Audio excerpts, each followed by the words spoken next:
CO साहब देख रहे हैं, कर्मचारी भी देख रहा है, लेकिन यहाँ पर कुछ कुछ निजी स्वार्थ है। मुझे लगा कि यहाँ पर पैसे का लेन देन भारी मात्रा में हुआ है, जिसके कारण जो सो वो अपना मुँह चुप किए हुए थे। और क्रेता न यहाँ पर कर्मचारी आया, न कोई अमीन आया, न कोई पदाधिकारी आया जांच के लिए, जबकि हम लोगों ने जिस समय ऑब्जेक्शन दिया था उसमें ऑफलाइन में यह स्पष्ट रूप से दर्शा दिया था कि स्थल निरीक्षण करने के बाद ही म्यूटेशन की प्रक्रिया शुरू की जाए।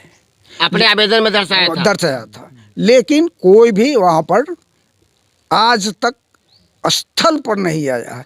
और इस प्लॉट का, इस मकान, जिस प्लॉट पर मकान है उसका जो सो म्यूटेशन कर दिया गया। हमारा वार्ड पार्षद है जी जी, वह अपने पैड पर अच्छा लिख कर दिया कि यहाँ पर स्वर्गीय त्रिभुवन सिंह पुत्र उपेंद्र कुमार सिंह, पिता स्वर्गीय त्रिभुवन सिंह पुत्र उपेंद्र कुमार सिंह का मकान 40 साल से बना हुआ है। और इस पर मैंने ग्रामीण भाइयों से, चाचाओं से, छोटे भाई से भी और बड़े भाइयों से भी उस पर मैंने ग्रामीण लोगों का भी हस्ताक्षर करा के एक अंचलाधिकारी के यहाँ प्रस्तुत किया, लेकिन उस पर कोई भी अंचलाधिकारी या कर्मचारी ने ध्यान नहीं दिया। जो विक्रेता है इस जमीन का, उस पर ऑलरेडी पहले ही से दानापुर न्यायालय में वाद संख्या 757C/2021 चल रहा है। वह अभियुक्त है उसमें, उसके अगेंस्ट में NVW न्यायालय ने जारी कर दिया। किस तरह का मामला? फर्जरी का मामला 420-300। समझ सकते। नमस्कार, आप देखना शुरू कर चुके हैं बिहार न्यूज सिटी। अभी पहुंचे हैं मुजफ्फरपुर के कुढ़नी प्रखंड में, और यहाँ पे जमीनी विवाद का मामला सामने तो आया है, पर आश्चर्य से पड़े हैं कि आज पदाधिकारी अधिकारी पर कर रहे हैं शोषण। जी हाँ, आपने सुना होगा कि अधिकारी पदाधिकारी का कर रहे हैं शोषण, लेकिन यहाँ तो बिल्कुल उल्टा हो रहा है। जी हाँ, अंचलाधिकारी पूर्व अधिकारी का कर रहे हैं शोषण। आज हम पहुंचे हैं मुजफ्फरपुर के कुढ़नी प्रखंड में। आश्चर्य लग रहा होगा आपको, लेकिन यह सत्य से आधारित घटना घटी है एक पूर्व अधिकारी पर। जी हाँ, हमारे साथ में जो देख रहे हैं इन पर्सन को, यह अधिकारी रह चुके हैं। जी सर, क्या नाम हुआ आपका? उपेंद्र कुमार सिंह। उपेंद्र कुमार सिंह जी कहाँ काम करते थे सर? हम मत्स्य विभाग में थे। कब रिटायर किए सर? हम 1917 में रिटायर किए। किस जिले में आप योगदान दिए हैं? हम योगदान तो दिए थे नालंदा में जी। उसके बाद अधिकांश समय हमारा समय बीता पटना जिला में। हाँ, उसके बाद लास्ट में हम आरा डिस्ट्रिक्ट से रिटायर किए। आरा डिस्ट्रिक्ट से रिटायर किए हैं। और आज जब यह रिटायर हुए हैं और जब अपने घर पहुंचे हैं, तो इनको पता चला कि इनके जो पर परिवार खान खानदान थे, इनकी संपत्ति को कहीं न कहीं इनसे छीन लिया।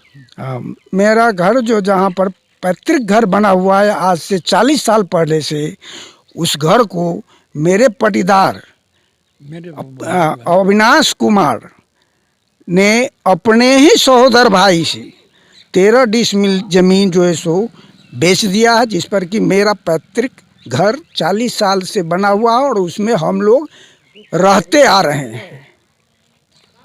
आपका क्या परिचय हुआ सर? हमारा नाम राजकिशोर सिंह पड़ता है जी। हम इसी परिवार से हैं। हम 3 भाई थे। जी जी। आप क्या करते थे पहले? हम वेटनरी में थे। डॉक्टर थे आप? डॉक्टर नहीं थे, LSS थे। अच्छा। लाइफ स्टॉक सुपरवाइजर थे। जी जी जी, जी। आज जो घटना कुछ घटी है, क्या कुछ कहना चाहेंगे इसके बारे में? आपसे हम पहले जानना चाह रहे हैं, उसके बाद इनसे हम बात करेंगे। इसमें है जो हम 3 भाई का समृद्ध परिवार था। अच्छा। उसके बाद घर बना शादी 3 आदमी का, रोड से लेकर के जहाँ तक ले मेरा हक है वहाँ तक ले। उसके बाद जब भाई लोग जो भाई थे वो लोग मर गए, भतीजा लोग अपना में। ये घर किनका सर? इधर आ, ये घर किनका है? जिना पीला वाला तो इधर पश्चिम हमारा है। ये आपका हो गया? जी ये हमारा हो गया। आप 3 भाई हुए? 3 भाई होता पहला ये घर ये आपका हो गया। अब हाँ ये दूसरा घर जो है परवीन कुमार के कथी ना होकर दिल्लू के संतोष परवीन अविनाश के। अब ये घर हो गया। एक होगा। और ये घर सर किनका? ये जो बड़े भाई हमारे थे सहोदर भाई। इधर इधर इधर इधर इधर सब आदमी इधर आइए। हम 3 भाई थे जी। ये घर सर किनका है? ये सामने वाला जो है? ये घर उपेंद्र कुमार सिंह का है। ये उपेंद्र जी आपका? जी जी मेरा। तो सर ये अंचलाधिकारी के माध्यम से जो रिपोर्ट में दिया गया था कि आपका जो प्लॉट है उस प्लॉट पर तो कचरा है। इसलिए कहते जमाना ना है, जमाना के मुताबिक कि सीओ साहब अपना पैसा लेकर के अब अपना रिपोर्ट करवा दिए कर्मचारी से बैठ करके कि जना तुम करो जो लिखो जो कचरा है। यहाँ 40 वर्षों से लगभग ये घर बना हुआ है। इस घर का दृश्य देख सकते हैं कि किस तरह से ये खंडर टाइप का बन चुका है। और पदाधिकारी अंचलाधिकारी जब रिपोर्ट सौंपते हैं तो वहाँ पे कुछ और ही दिखाया जाता है। कचरा के बारे में, कचरा क्या कहा जाता है? कचरा है यहाँ पर। कचरा है। हाँ, कचरा। खाली जमीन है। खाली जमीन है, यहाँ पर कोई मकान नहीं है, मलबा है यहाँ पर। मलबा? मलबा क्या होता है? वही कचरा होता है। और आप देख सकते हैं यहाँ पे मकान बना हुआ है और बगल में एक बाउंड्री भी किया हुआ है। वो बाउंड्री किनका है? मेरा है। इनका है। अब बताइए यहाँ पे अंदर में बोर्डिंग भी है। बोरिंग भी है।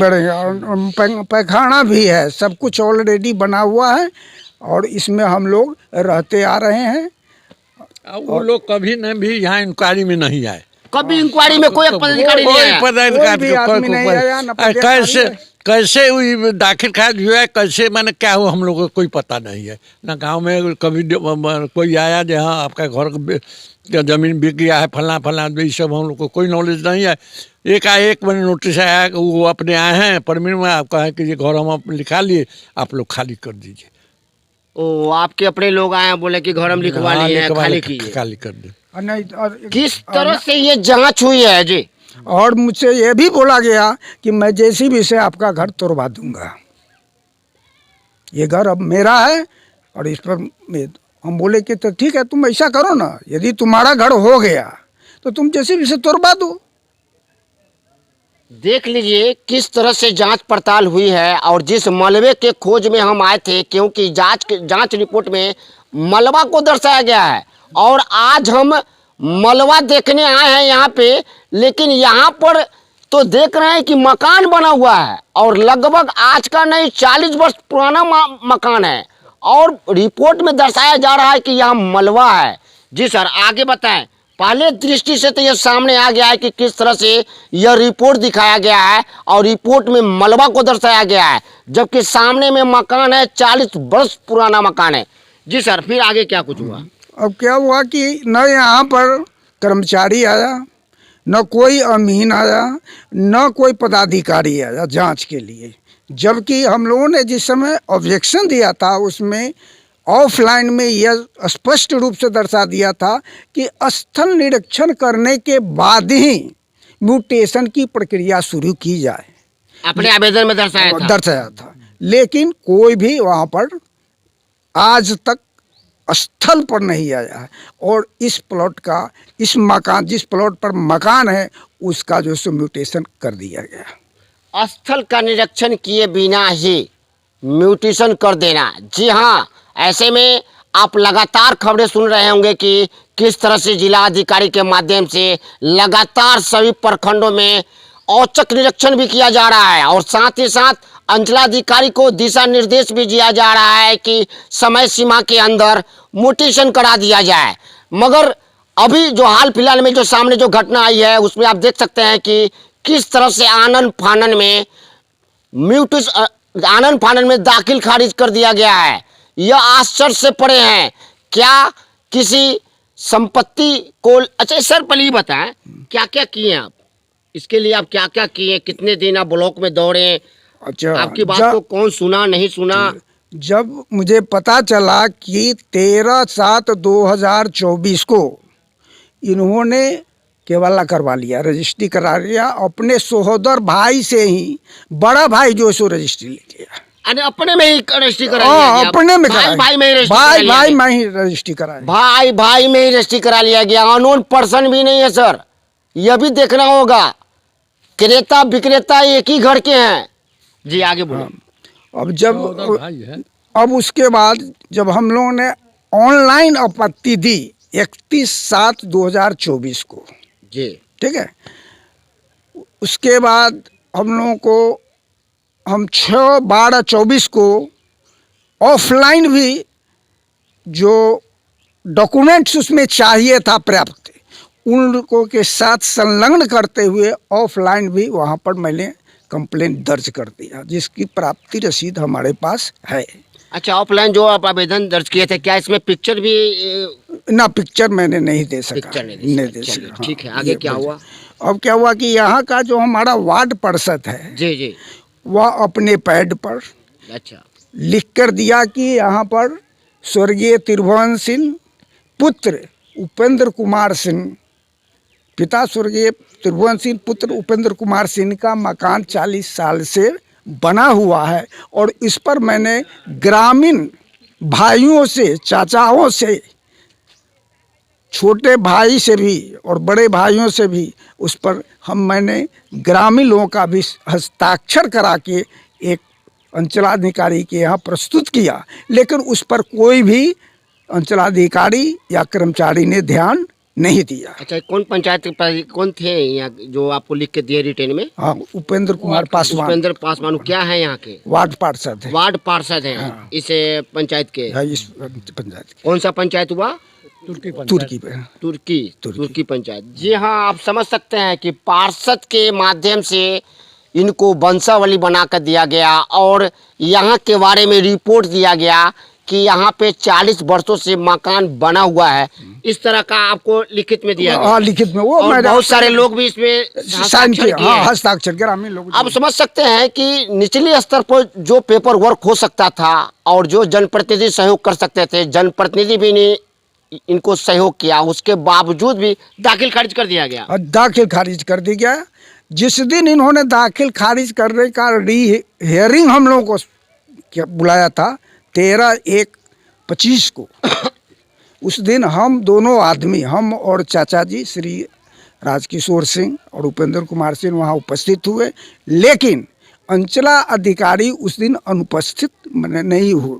कहने का मतलब कि हम लोग की कोई सुनवाई नहीं हुई। उपस्थित थे लेकिन कोई सुनवाई नहीं हुई। ठीक है। उस दिन एसडीएम साहिबा भी आई हुई थी। अच्छा, लेकिन कोई सुनवाई उस दिन नहीं हुई। अच्छा, उसके बाद क्या हुआ? तो हम दोनों आदमी ने अपनी वहाँ पर उपस्थिति दर्ज कराकर और एक रिसीविंग ले लिया। ठीक है, ताकि भविष्य में यह आरोप न लगाए सके कि आप अनुपस्थित रहे। ठीक है। और जितने डेट पर हम लोग गए, सभी डेट पे पहुंचे आप? हाँ, हम लोग सब डेट पर पहुंचे, और मात्र 8/1/25 को केवल क्रेता आए, जबकि नोटिस में यह दिया गया था कि क्रेता को विक्रेता के साथ आना है। अच्छा, क्रेता को विक्रेता के साथ आना है। उसकी कॉपी भी चाहिएगा तो मैं आपको दे दूंगा। उसके बाद क्या हुआ फिर? हाँ, अब क्या हुआ कि 8/1 को जब मैं वहाँ पर पहुँचा तो मैं अपनी बात रखना ही चाह रहा था, जहाँ पर कि अंचलाधिकारी और कर्मचारी और लोकल ग्रामीणों से वह चैम्बर खचाखच भरा हुआ था। अच्छा। तो मेरी बात को अंचलाधिकारी ने नहीं सुना, और जब मैं कुछ बात बोलना चाह रहा था, इस पर क्रेता महोदय जो हैं, प्रवीण कुमार जी, पिता स्वर्गीय हरिकिशोर सिंह, उन्होंने मुझे एब्यूज करना शुरू कर दिया पदाधिकारी और सभी लोगों के सामने। फिर क्या हुआ? फिर और वो इतना उद्दत हो गया कि वो लगता था कि हमारे साथ दुर्व्यवहार भी हो सकता था। लेकिन सीओ साहब कुछ उसको सीओ साहब देख रहे हैं, कर्मचारी भी देख रहा है, लेकिन यहाँ पर कुछ निजी स्वार्थ है। मुझे लगा कि यहाँ पर पैसे का लेन देन भारी मात्रा में हुआ है, जिसके कारण जो सो वो अपना मुँह चुप किए हुए थे और क्रेता को भी माने नहीं समझा पा रहे थे। हमको कहते हैं कि आप चुप रहिए ना, क्या आप अपना एक दीजिएगा। उस पर उसने क्रेता ने अपना कुछ झूठा आरोप लगाकर, मनगढ़ंत आरोप लगाकर कुछ लिखकर जो है सो दे दिया, और उसी बात को उन्होंने उद्धृत भी कर दिया है म्यूटेशन में। क्या कि ये जो है ये क्या हमसे बात करेगा, अरे ये हमारा इतना का प्रॉपर्टी बेच दिया है, 4,65,00,000 समथिंग का प्रॉपर्टी बेच दिया। आरोप लगा दिया? हाँ, बड़ा आरोप लगा दिया। हम कह रहे भाई तुम कैसे कह रहे हो, मैं तुम्हारी प्रॉपर्टी हम क्यों बेचेंगे, या खरीदेंगे, सवाल ये उठता है। समझ सकते हैं कि किस तरह से वहाँ का दृश्य होगा। जी हाँ, आपको बता चुके हैं कि ये पूर्व अधिकारी हैं और अंचला में जो अंचलाधिकारी होते हैं वो पदाधिकारी होते हैं, और किस तरह से अधिकारी के सामने पदाधिकारी का मान सम्मान को ठेस पहुंचाया गया। अंचलाधिकारी के सामने में म्यूटेशन भी कर दिया गया। आश्चर्य से पड़े हैं यह घटना। मकान बनकर तैयार है, 40 वर्ष पुराना मकान है, और किस तरह से जमीनी स्तर पर जांच पड़ताल किया गया कि यहाँ पे कचरा है, कचरा है, मलबा है, कचरा है, मलबा है, जमीन खाली है। जमीन खाली है, और वहाँ पर कुछ ईंटा का टुकड़ा जो है सो ऐसे ही फेंका हुआ, कुछ है ही, माने मकान है ही नहीं। समझ यदि कुछ टूटा ऊपर तो वो जो है सो प्रवीण कुमार का कहना है कि वह हमारे दखल कब्जे में है, जबकि ये मकान हमारे दखल कब्जे में है। इनसे चाचा जी से भी पूछिए। जी सर, क्या आप क्या कहना चाहेंगे? ये मकान है किनके दखल कब्जा में है? ये उपिंदर बाबू के दखल में, वही तो तीनों भाई का अल्लाह लगा है। उधर हम है, बीच में प्रवीण कुमार है, आने उपिंदर कुमार सिंह है। तो कोई बनवाए, किसी से आप पूछ लीजिए, हमारा से कोई गाँव से आए दिन लगातार विभिन्न प्रखंडों में अंचलाधिकारी पर आरोप लगता ही रहा है, लेकिन हाल फिलहाल में ही कुढ़नी प्रखंड में भी इस तरह का मामला सामने आया है। और आपने देखा है कि हाल फिलहाल में ही किस तरह से अंचलाधिकारी पर जांच भी बैठी थी, और उस जांच के क्रम में किस तरह से इस प्रखंड में माहौल गर्म हुआ था वो आपसे छिपा नहीं है। जमीनी विवाद का मामला इस तरह से बढ़ता जा रहा है कि कहीं न कहीं पत्रकार भी अब असुरक्षित महसूस कर रहे हैं, क्योंकि हाल फिलहाल में ही आपने देखा था कि इस प्रखंड में कई पत्रकारों पर भी हमला किया गया था और मोबाइल को भी तोड़ दिया गया था। अभी आपके सामने एक ऐसी घटना सामने आया है जिसमें आप समझ सकते हैं कि अधिकारी पदाधिकारी को शोषण किए, और लगातार यूं कहें कि लास्ट तक इनका हर प्रयास असफल रहा। हर प्रयास बड़ा असफल रहा। अब क्या करेंगे? अब तो चूंकि अब कर दिया गया है तो हम आगे बढ़ेंगे। आगे बढ़िएगा जी, क्योंकि हम अपने अधिकार को नहीं छोड़ेंगे। अब आगे ये DCLR के पास भी जा सकते हैं, जिलाधिकारी के भी पास जा सकते हैं, इनको जहां मर्जी करे हाई कोर्ट भी जा सकते हैं। तो इस तरह का मामला सामने आया है, और कहीं न कहीं दोषी अंचलाधिकारी को ही कहा जाएगा, क्योंकि किस तरह से वो जांच पड़ताल करते हैं कि न जाने बाद में फिर उस नोटिशन को रद्द भी करना पड़ता है। आखिर क्यों अधिकारी इस तरह का काम करते हैं कि बाद में जाकर फिर उस नोटिशन को रद्द करना पड़ता है? आखिर क्या चल रहा है? जिला में आए दिन भू माफियाओं का आतंक इस तरह से बढ़ा हुआ है कि किसी का भी जान किस समय चला जाए यह किसी से छिपा नहीं है। आए दिन इस तरह का मामला सामने आता रहता है, फिर भी यहाँ के जिला प्रशासन क्यों खामोश है? हम बस आगे क्या कहना चाहेंगे? जिलाधिकारी को क्या कहना चाहेंगे आप?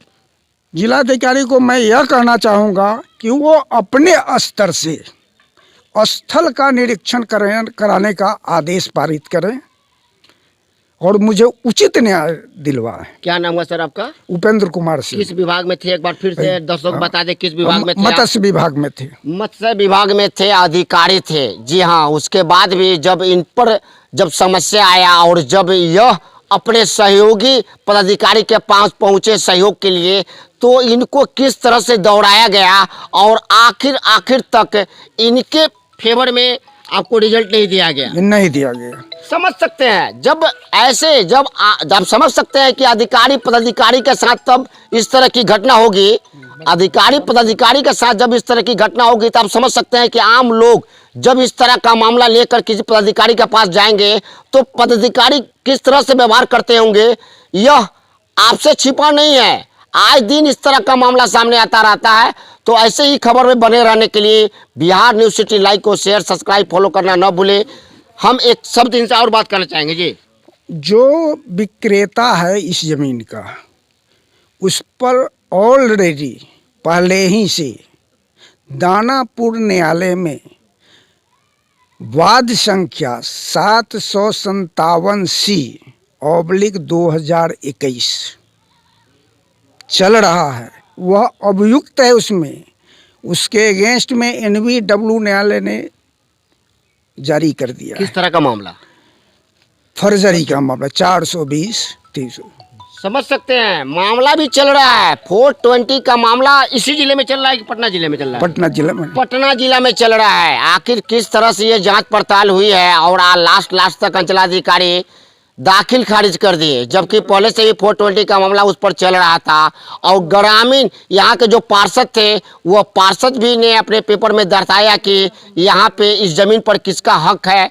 उसके बावजूद भी अंचलाधिकारी न जाने किनके दबाव में आए जो लास्ट तक दाखिल खारिज कर दिए। जिला अधिकारी को डिसीजन को तय करना है कि आखिर इनको न्याय कैसे मिले। तो इसी तरह खबर बने रहने के लिए बिहार न्यूज सिटी को लाइक शेयर सब्सक्राइब फॉलो करना न भूले। आप देख रहे हैं बिहार न्यूज सिटी दीपक कुमार पटेल के साथ।